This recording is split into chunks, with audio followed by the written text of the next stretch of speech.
वहीं बदायूं में गंगा का रौद्र रूप तबाही मचा रहा है। दातागंज तहसील के कदम नगला गांव में तेज कटान से सरकारी जूनियर हाई स्कूल समेत कई मकान गंगा में समा चुके हैं। सैकड़ों बीघा कृषि भूमि भी नदी की धार में बह गई है। कटान के डर से ग्रामीण घर खाली कर सड़क किनारे और पंचायत घर में शरण लेने को मजबूर है। न्यूज स्टेट की टीम करीब 80 किलोमीटर का सफर तय कर गांव पहुंची, जहां सड़क के बाद बाइक, ट्रैक्टर और स्टीमर का सहारा लेना पड़ा। प्रशासन ने राहत सामग्री बांटी है और 4 स्टीमर भी तैनात किए हैं। अब ग्रामीण स्थायी पुनर्वास और सुरक्षित जमीन की मांग कर रहे हैं।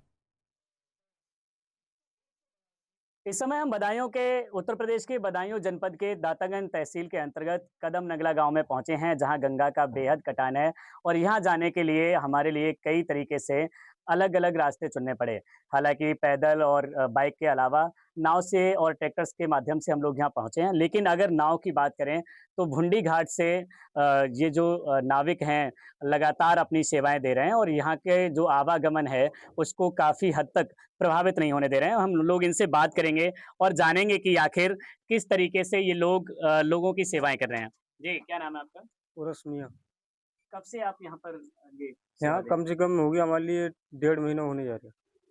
क्या-क्या कैसे लोगों को आप पार लगाते हैं? यहाँ से राशन वगैरह, दवाई गोली वगैरह के लिए बूंदी से लेके जाते हैं, लेके यहाँ पर नहीं आते हैं। अच्छा, मैं ये जानना चाहूँगा, अगर मान लो रात में किसी के लिए कोई समस्या होती है, तबीयत तो खराब लेके जाते हैं, रात में भी? रात में से लेके जाते हैं।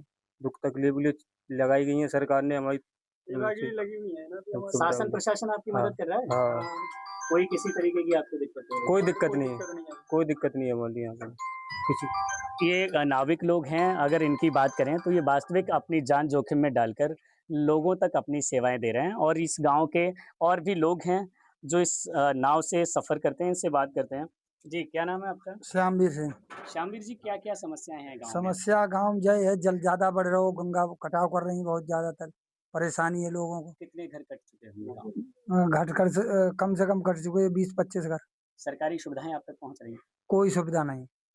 स्टीमर तो ये हाँ, सरकारी स्टीमर है सरकारी, और कोई सुविधा नहीं है। बाढ़ सामग्री पहुंची गाँव में? हाँ, बाहर सामने क्या स्वास्थ्य विभाग की टीम यहाँ कैंप कोई में नहीं है, है? कैंप वैम्प कोई नहीं लाया।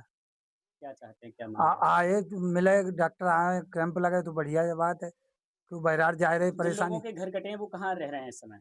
बहरार जा रहे सड़क पे। आपका क्या नाम है? मैं तो वही दूर का हूँ। मैं बता दूं, हाँ, बाम कसूं है। आप ज्यादा यहीं के निवासी हैं? हाँ, आपकी इतनी उम्र हो गई, कितनी बार कटान हुआ होगा इस तरीके से? हमारी उम्र है लगभग 65 साल। कितनी बार गांव कटा है? 4 बार ऐसे कभी कटा था या फिर इससे ही? आए थे ही कटोरा। स्कूल कब से बना है यहाँ? स्कूल और से बनता है हमारे गांव। कट जाता जो है फिर शुरू बन में गांव हमारा कटो है, वहाँ स्कूल तो उसी नाम से फिर यहीं बस यूँ स्कूल बनो।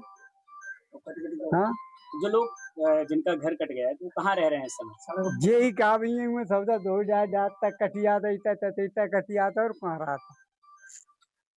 ये वो लोग हैं जिनका दर्द साफ तो ये है कि अब इनका आवास चला गया है। सरकार से इनकी लगातार मांग ये है कि जो जिनका आवास गया है उन्हें सरकारी भूमि मुहैया कराई जाए और इसके साथ ही उन्हें आवास की सुविधा दी जाए। दूसरे शब्दों में अगर हम बात करें तो किसान का जो रोजी रोटी का साधन होता है वो जमीन होती है, खेती होती है और हजारों बीघा इस गांव की जमीन गंगा में जलमग्न हो चुकी है, समाहित हो चुकी है। ऐसे में किसानों के जो परिवार हैं उनके भरण पोषण की जिम्मेदारी सरकार के कंधों पर है और ये लगातार चाहते हैं कि इनकी रोजी रोटी पर कोई फर्क ना पड़े। समय हम उसी कदम नंगला गांव के दूसरे छोर पर हैं, जहां पर भी लोग गंगा के कटान को देखते हुए और उसके खतरे को भांपते हुए यहां से दूसरी जगह सुरक्षित स्थान पर पहुंच रहे हैं और अपना सामान यहां से ले जाकर ट्रैक्टर ट्राली के माध्यम से शिफ्ट कर रहे हैं। मैं पीछे चाहूंगा कि देखिए ये ट्राली यहाँ पर लगी हुई है ट्रैक्टर के माध्यम से और इस ट्राली में वो अपना सारा सामान किसी सुरक्षित स्थान पर पहुंचा रहे हैं। ये हमारे साथ तमाम लोग यहाँ पर हैं जिनके जो ये इस घर के मालिक हैं वो भी हमारे साथ हैं। इनसे बात करते हैं। जी, क्या नाम है आपका? मेरा नाम धीरेन्द्र पाल सिंह है। धीरेन्द्र जी, अगर गांव की बात करें तो क्या-क्या समस्याएं हैं गांव में इस समय? समस्या यही है, बाढ़ आ गई है तो कीचड़ बहुत हो गई है, निकलने बैठने में दिक्कत हो रही है और गांव का कटान चालू है। इस समय हमारा जूनियर जो माध्यमिक स्कूल था वो कट गया है, गंगा में चला गया। वो अब वहाँ से अब हमारे मकान से लगभग 20 मीटर दूर गंगा जी रह रही हैं।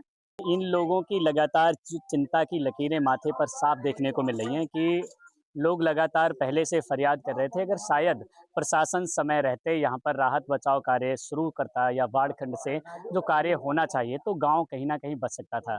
लोगों पे के माथे पर चिंता की लकीरें इसलिए भी हैं कि उनके एक तरफ जहां आवास गंगा में समाहित हो रहे हैं तो दूसरी तरफ उनके ऊपर रोजी रोटी का संकट है कि परिवार का आखिर भरण पोषण वो किस तरीके से करेंगे। कैमरा पर्सन सोहेल खान के साथ मैं ओमवीर सिंह राठौर, न्यूज स्टेट, बदायूं।